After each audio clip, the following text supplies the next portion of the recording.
दोस्तों स्वागत है आपका आज के इस वीडियो में। और आज के इस वीडियो में बात करने वाले हैं top 10 highest paying jobs in IT field. दोस्तों आप में से कई सारे स्टूडेंट होंगे जिनका सपना होता है कि आगे चल के वे आईटी के फील्ड में अपना कैरियर बनाएं, आगे चल के आईटी के सेक्टर में काम करें। तो ऐसे में आपके मन में ये सवाल जरूर आता होगा कि आईटी फील्ड की टॉप 10 हाईएस्ट पेइंग जॉब कौन सी होती है जिनमें सबसे ज़्यादा सैलरी दी जाती है। दोस्तों अगर आप भी जानना चाहते हैं उन जॉब्स के बारे में तो वीडियो बन तक बने रहिए। वीडियो को स्टार्ट करते हैं। सबसे पहले जॉब्स की बात करते हैं तो आता है आपका फुल स्टॉक डेवलपर का, जिनकी सैलरी एवरेज सैलरी होती है लगभग 7 लाख रुपए के आसपास और इनकी बेसिक सैलरी होती है लगभग 4.5 से 8.5 लाख रुपए के आसपास। इसके लिए अगर आपके पास कुछ स्किल्स रिक्वायरमेंट होती है जैसे कि आप एक डाटा स्ट्रक्चर और एल्गोरिथम HTML CSS और जावास्क्रिप्ट जैसे कुछ लैंग्वेज का नॉलेज होना चाहिए। आपको नॉलेज होना चाहिए API या फिर डाटाबेस का, नेटवर्किंग फंडामेंटल और प्रॉब्लम सॉल्विंग स्किल्स। ये कुछ बेसिक स्किल्स होती हैं जो फुल स्टॉक डेवलपर के लिए काफ़ी इंपॉर्टेंट होती है।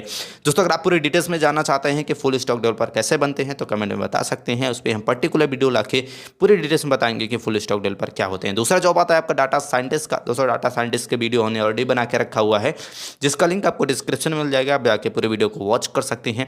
बात करते हैं डाटा साइंटिस्ट के सैलरी के, लगभग आपको 8 से 10 लाख रुपए पर ईयर तक एवरेज सैलरी यहाँ पे आप आसानी से अर्न कर सकते हैं। कुछ स्किल्स होती हैं अगर आप एक डाटा साइंटिस्ट बनना चाहते हैं तो आपको पैथन R और इसके बाद एनालिटिकल स्किल्स का अच्छा बेसिक्स नॉलेज होना चाहिए, मैथमेटिकल फंडामेंटल्स का अच्छा नॉलेज होना चाहिए, डाटा मॉडलिंग और मशीन एल्गोरिदम को समझना, ये कुछ स्किल्स होती हैं जो डाटा साइंटिस्ट बनने के लिए काफ़ी इंपॉर्टेंट होती हैं। तीसरा आता है आपका क्लाउड इंजीनियर का। दोस्तों अगर आप एक क्लाउड इंजीनियर बनते हैं तो लगभग इनकी सैलरी भारत में बहुत ज़्यादा होती है, लगभग आप 8 से 10 लाख रुपए तो आसानी से मंथली के अर्न कर सकती हैं अगर आपके पास अच्छा एक्सपीरियंस हो जाता है तो काफ़ी अच्छी सैलरी मिलती है। कुछ स्किल्स के इसके लिए रिक्वायरमेंट होती है जैसे कि आपको DBMS नॉलेज ऑफ प्रोग्रामिंग और क्लाउड प्लेटफॉर्म्स के बारे में अगर आपको अच्छा नॉलेज है, कुछ स्किल्स बारे में पता है तो आसानी से इसमें करियर बना सकते हैं। चौथा था आपका मशीन लर्निंग इंजीनियर्स का। अगर आप एक मशीन लर्निंग इंजीनियर्स बन जाते हैं तो आपको बेसिकली काम क्या करना होता है आपको बता देते हैं। डाटा साइंटिस्ट या फिर डाटा एनालिसिस करना हो गया या फिर डाटा से रिलेटेड चीज़ों को आपको मॉनिटर करना होता है। इसमें आपको क्या क्या चीज़ें स्किल्स होती हैं जो कुछ रिक्वायरमेंट होती है जैसे कि programming and analytical skills, knowledge of programming language जैसे कि पाइथन हो गया, R हो गया या फिर ट्रॉच हो गया, ये चीज़ें पता होनी चाहिए। ML और डीप लर्निंग एल्गोरिदम्स के बारे में अच्छा पता होना चाहिए। इसके बाद लेबोरेटरीज यूज़ ऑफ ML, इसका नॉलेज अगर आपके पास है तो आप मशीन लर्निंग इंजीनियर आसानी से बन सकते हैं। पांचवा आता है प्रोडक्ट मैनेजर का। दोस्तों अगर आप बेहतरीन करियर ऑप्शन के बारे में आईटी के फील्ड में क्लास कर रहे हैं तो ये आपके लिए बेस्ट जॉब हो सकता है। बहुत ज़्यादा जॉब प्रोवाइड की जा रही है प्रोडक्ट मैनेजर के थ्रू में। दोस्तों बात करते हैं प्रोडक्ट मैनेजर बनने के लिए ऑलरेडी हमने वीडियो बना के रखा हुआ है जिसका लिंक आपको डिस्क्रिप्शन में मिल जाएगा, पूरा वीडियो को वॉच कर सकते हैं कि कैसे बनते हैं।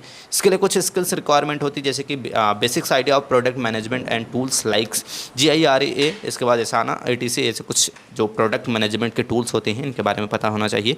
Strong analysis and communication skills, इसके बारे में अच्छा नॉलेज, और time management skills, problem solving attitude, ये चीज़ें अगर आपका अच्छा है, इस पर स्किल्स आपके पास है तो आप आसानी से डाटा जो प्रोडक्ट मैनेजर होते हैं उसे बन सकते हैं। छठवां था आपका डाटाबेस मैनेजर का। डाटाबेस मैनेजर ये बेस्ट जॉब होता है आईटी फील्ड की। इसके लिए कुछ स्किल्स आपके पास रिक्वायर्ड होती है जैसे कि hand on off DBMS tools, इसके बाद knowledge of SQL, mango DBS।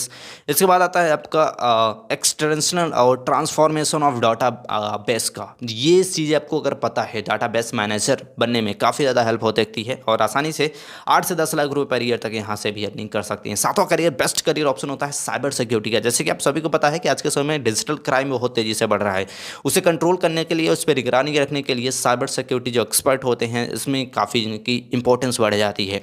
तो ऐसे में इसके लिए कौन सी स्किल्स होनी चाहिए अगर आप भी साइबर सिक्योरिटी में अपना करियर बनाना चाहते हैं तो problem solving skill, technical attitude, hacking और जो सिक्योरिटी टेक्निक्स होती है इन सारी चीज़ों के बारे में आपको अच्छा पता होना चाहिए। इसके साथ साथ अच्छी अर्निंग करनी है तो लगभग यहाँ से भी आप 10 से 15 लाख रुपए पर ईयर अर्निंग कर सकते हैं। आठवां करियर ऑप्शन आता है ब्लॉकचेन इंजीनियर की, जिनकी सैलरी भारत में बहुत ज़्यादा होती है और विदेश में करते हैं तो बहुत उससे भी अधिक अर्निंग यहाँ से कर सकती हैं। बात करते हैं भारत में सैलरी की तो बेसिक सैलरी आराम से आप यहाँ से 6 से 8 लाख रुपए पर ईयर या फिर उससे भी अधिक अर्निंग कर सकती हैं। कुछ स्किल्स इसके लिए रिक्वायर्ड होती है जैसे कि proficiency in programming language, command over security product जो प्रोटोकॉल्स होती है, इसके बाद अवेयर ऑफ द लेटेस्ट जो टेक्नोलॉजी होती है उसके बारे में अच्छी नॉलेज है। इसके बाद आपको सारे जो होते हैं जो एथिकल या फिर बिटकॉइंस रूपील्स हो गया, इसके बारे में अच्छी समझ अगर आपके पास है तो बेहतरीन करियर इसमें ब्लॉकचेन इंजीनियर्स में बना सकते हैं।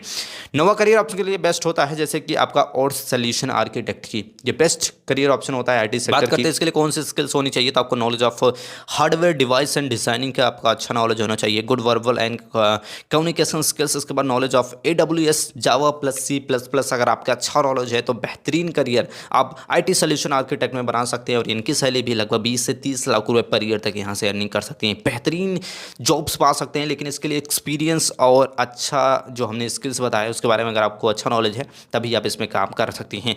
10वां और काफ़ी इंपॉर्टेंट करियर आता है बिग डाटा इंजीनियर का, जिनके लिए आपको कुछ स्किल्स रिक्वायर्ड होती है, data visualisation skills, programming skills, expert in hyperloops, stack and no SQL, data modelling and mining. इसके बाद प्रोफेशंस होते हैं, ये सारे जो चीज़ें अगर आपके पास स्किल्स है, ये सारी चीज़ें पता है, बेहतरीन करियर बिग डाटा इंजीनियर्स के फील्ड में आप बना सकते हैं। और बात करते हैं अगर आप बिग डाटा इंजीनियर बन जाते हैं तो इसमें भी 10 से 20 लाख रुपए पर ईयर तक आसानी से कमा सकते हैं। लेकिन यहाँ पे आपको ध्यान देना होगा एक्सपीरियंस पे। 10 जो हमने आईटी फील्ड के जॉब्स के बारे में बताया है उसमें सबसे इंपॉर्टेंट होता है स्किल्स, जो हमने आपको वीडियो में बता दिया है, और साथ ही साथ कम से कम 3 से 4 साल 5 साल का एक्सपीरियंस गेन करने के बाद ही आप बेहतरीन अर्निंग कर सकते हैं, 5 से 10 लाख रुपए मंथली की अर्निंग कर सकते हैं। बेहतरीन करियर ऑप्शन है आईटी फील्ड के। आई होप आज की जानकारी अच्छी लगी। अगर किसी भी टॉपिक्स के बारे में अगर आप वीडियो चाहते हैं, पर्टिकुलर वीडियो चाहते हैं किसी भी कोर्स के बारे में, किसी भी अगर आप टॉपिक्स के बारे में, किसी भी जॉब्स के बारे में आईटी सेक्टर के, तो आप कमेंट में बता सकते हैं। आई होप आज की जानकारी अच्छी लगी और ऐसे वीडियो के लिए चैनल को लाइक सब्सक्राइब जरूर कर ले। मिलता है नेक्स्ट वीडियो में, तब तक के लिए जय हिंद।